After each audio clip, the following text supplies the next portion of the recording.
So mga mother, ayan, ang aking lulutuin naman pangalawa. Yan ay may pork ribs ako dyan, nakababad na yung kahapon sa kalamansi, toyo, paminta. Tapos yung patatas, bell pepper, carrot. Yan, liver spread, bawang sibuyas, of course, peanut butter at pickles.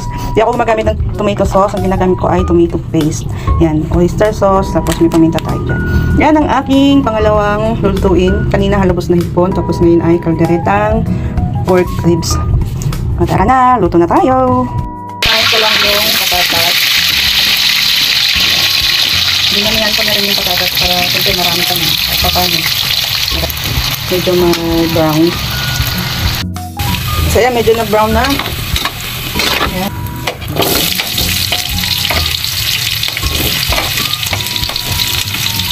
So, hangin na natin yan. Pagkasamahin ko na yan ito lang. Ayan.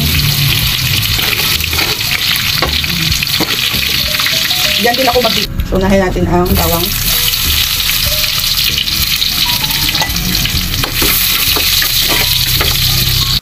Next ko yung sibuyas. Mas maraming sibuyas dito sa sarap. Na, luto na. Nalagay natin yung aking minarinade na pork ribs.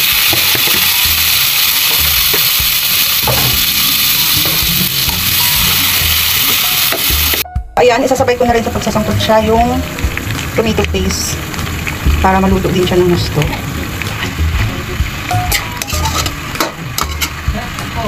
Halo ko na yung tomato paste sa karne. Takpan muna natin. Ayan, nagmamantika na siya. Yan ang gusto ko sa kaldereta, yung nagmamantika. So, yan, lagay ko na itong pickles, lahat ko na. Bumibili lang ako sa palengke guys. Yan natin ang pickles. Tapos, yung liver spread. Yan. Sarap na to. Tapos yung peanut butter. Walang talaga ito yung mga nilagay ko. Kung magkano. Yun na lang din yung sinasabi ko. Bawa, sa lagang 20 pesos. Sa lagang, yan, sa peanut butter at saka sa pickles. Yan. Ako siya ngayon, lagyan ng ating sabaw. Wait lang. Yung pinaganon ko ng liver spread, yun na rin yung pinaganon ko ng pangsabaw. So, tunawin natin ito mga ito.